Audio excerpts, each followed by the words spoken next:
Okay, so we're back. We just need to take a little bit of a break. But our works currently that are in the tunnel that we're trying to develop are Defenders of Home Tree, a group of heroes who are actually in a hidden world that no one ever notices. It is nature and animals, specifically woodland creatures like squirrels, and actually focusing on a squirrel and his group of friends. There's Reggie. It's short for Reginald. And then there's Leo, the turtle. His name is short for Leopold. And then we have Gold, a canary. And then there's Winter, the sparrow. Each character fights for a specific cause in defending their home tree. They all work together to protect home tree from invaders that try to overwhelm them or try to basically conquer the land that they were given. They are given in this land to serve their creator. They believe in honoring their creator and doing what's right by protecting it. And so the characters, I got a lot of the inspiration for it from actually these honorary pets that I've had throughout my life. There is a squirrel that's constantly still lingering around our yard, and he always comes to the front porch whenever I see him. And I don't know what it is about him. He's just this wonderful creature, and I call him Reggie. But I also call him Reginald, depending on how he's behaving. If he is being a brat, I call him Reggie. If he is doing what's good, one time I saw him protect another squirrel from a bird.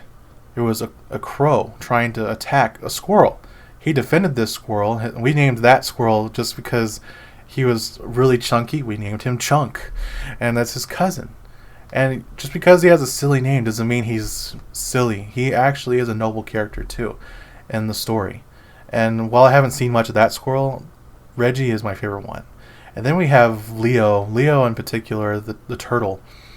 He was an honorary pet that I found on the side of the road. He was about to get hit by a car, and basically we saw him manage to escape, and we thought that was just awesome. So we picked him up and we took him to an aquarium that we had in our house. We found an aquarium that we had in our house for some reason. And we put him in there and we kept him safe. We fed him cabbage, which was honestly the worst idea that we could have ever come up with. But, aside from his stink, he was a good pet. He was funny. He would run around, roll around. He would swim and splash, and he was just a fun little turtle. And I eventually took him to a pond that we found that actually looked hospitable for him, and I hope that he survived. And then you have Winter, the sparrow. Winter the sparrow was honestly one of my favorite characters aside from Reggie.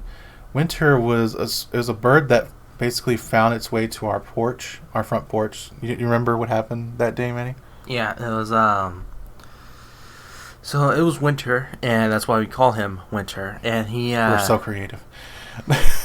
And every winter he would always show up at our porch. It was a kind of like on the roof of our porch. We have like a roofing around our porch, and he would sit on this corner, and he'd sort of like protect our porch from bee hives that would be constantly made at any point in the season.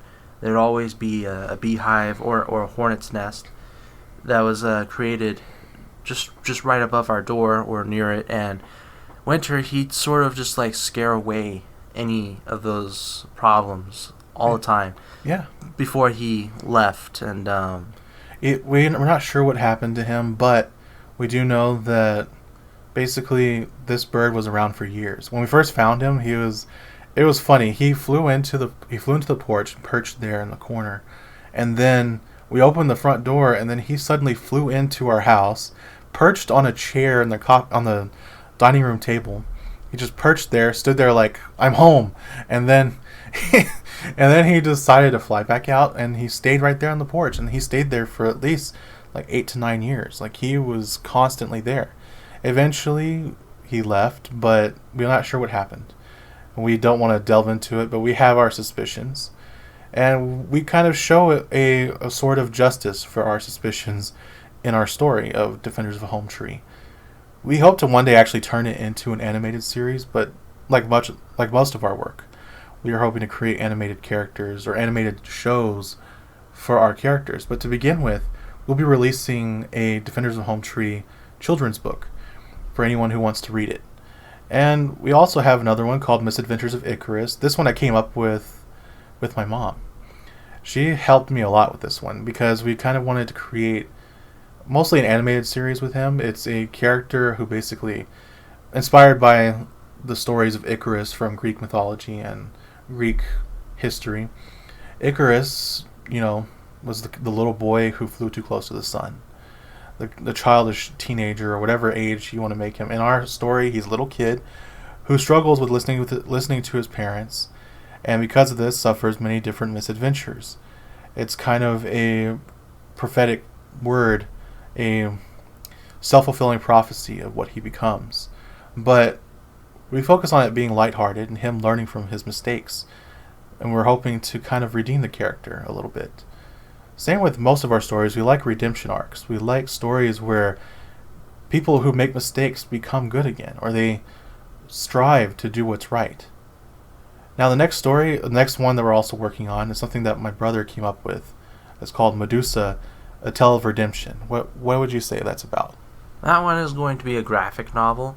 At first, when I had the idea, it was just going to be a short story within a different story that my brother and also my mother came up with.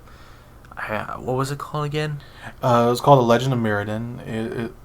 It didn't really fit well because The Legend of Meriden is more of a European set story, kind of focusing on King Arthur and Meriden and Merlin, the stories of the Knights of the Round Table and all that, and it just didn't really fit the story. It kind of clashed, and so we wanted to create a story that kind of separates it from the two and really make it more intense with more detail and kind of graphic. But this one's not going to be for kids, let's just say that. It's not for children, and we're hoping to really tell the story and give her the justice that she deserves. Her character in my story, she basically, if you look at actual Greek mythology, her character was done wrong by so many, and it's never actually never resolved at any point, and instead she just gets to lose her head and die. Yeah. So that's in our story, it's a little bit different.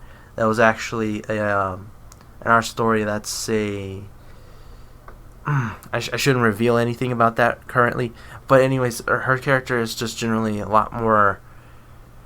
We'll reveal more as the story progresses. Into. Her story is more delved into in the graphic novel. Yeah. You'll see that soon. And also, some of the things that we'll be implementing soon is, well, a lot of our work right now is using Second Life. And although we use many different ways to create our artwork, we are trying to focus more on Second Life because right now the metaverse seems to be the biggest thing that is what everyone's speaking of. And Second Life was the original metaverse. It's the original one, or at least the one that's more common. It's one that's more commonly known. And we feel that Second Life receives a bad rap for simply having a few people who are trolls.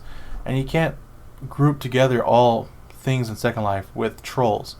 Although we can troll each other and we troll people who are trying to attack us.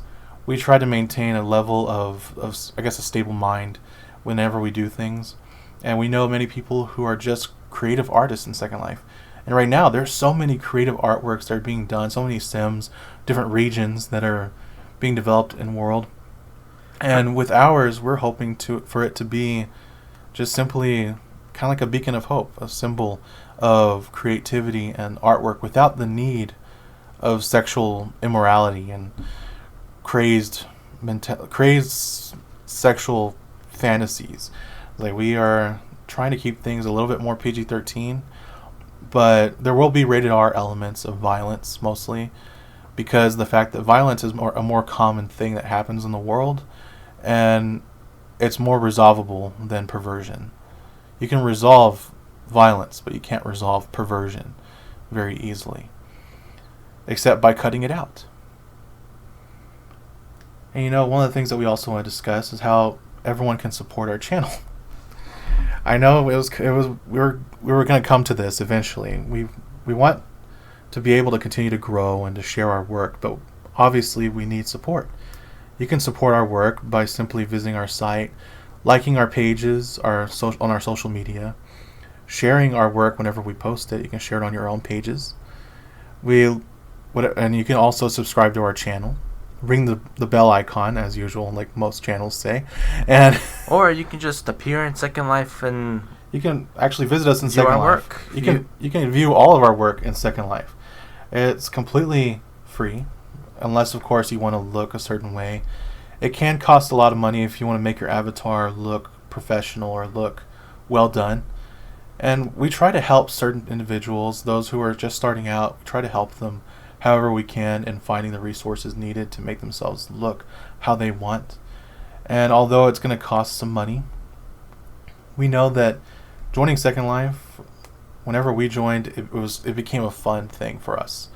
And we don't want it to be a distraction, but we also want it to serve a purpose. And you can support our work by joining us in Second Life. You can visit us as we design our location and our ideas, our cities that we're hoping to build, and so many more things that are coming to that virtual world. I hope to share it with all of you. I know my brother does too. Mm-hmm. My brother is more of a gamer than anything, and he might be doing walkthroughs soon of things like City of Heroes, the newly resurrected version of City of Heroes, and potentially, yeah. Potentially, yeah. We're mostly going to focus on Second Life and our creative works, but we want to do walkthrough videos of gaming as well and other content that we are hoping to produce on our own. And also, one of the things I want to talk about is when we first started at Second Life, I wasn't the best at designing everything. It took time. This is why we're constantly updating the sim, our region. I'm always mistaking the word to use here, but we're constantly trying to upgrade the region and trying to make it better than what it was before. And every now and then we have to constantly redirect or reorganize certain areas. But our city right now, our primary location is Elite City. Elite City is a vast land. It's kind of, I don't know, it's just, we have a lot of different elements to it, design elements of European elements as well as sci-fi, fantasy, and more. Like, we have a lot of parks to visit. We have a lot of buildings with restaurants and places to eat, and yet only one gym. And so if you go there, you're going to be fat. But, you know, we're very accepting of all shapes and sizes. Anyway, we're going to discuss the avatar concepts that we came up with in Second Life, that you can come up with in Second Life generally. And although I don't actually design any of the outfits that I wear currently, my brother helped with that a lot. I just design them as far as pictures go. Conceptualizing. Mostly. I conceptualize and draw the outfits that I have in mind. And Theo, he's honestly a big help with that because I know how to do that. It's just that it takes a lot more time for me. I think my brother is a little bit more creative when it comes to those things. I know how to flesh them out to give them depth and give them a more realistic tone and more detail. But aside from that, I mostly create the 3D models that fit the Second Life avatar, whether it be the default one or the mesh bodies. Right now, we're currently using mesh bodies specifically from this place called Signature. They have different bodies ranging from Signature Gianni, Signature Geralt, and Signature Alice, as well as a new one they recently came out with. I don't remember the name of it, but they have a brand new Signature body, and each one is more detailed than the next. And the best one for me is Signature Gianni. It has a lot more functionality, easier to use, and there's so many clothing options out there that if you're not going to be dressing up as a hero, you can dress up as a civilian or a businessman or whatever, or a cop, and there's just so many outfit choices out there. So if you're creating your character, I suggest you use the Signature Gianni body or simply the Signature brand as a whole. Now, there are other mesh bodies out there. For the female body, I've still used Signature Alice, but there are many people who use this one called Maitreya. Maitreya is a more, curvy body type. Signature Alice has curves, but you have to really adjust the shape.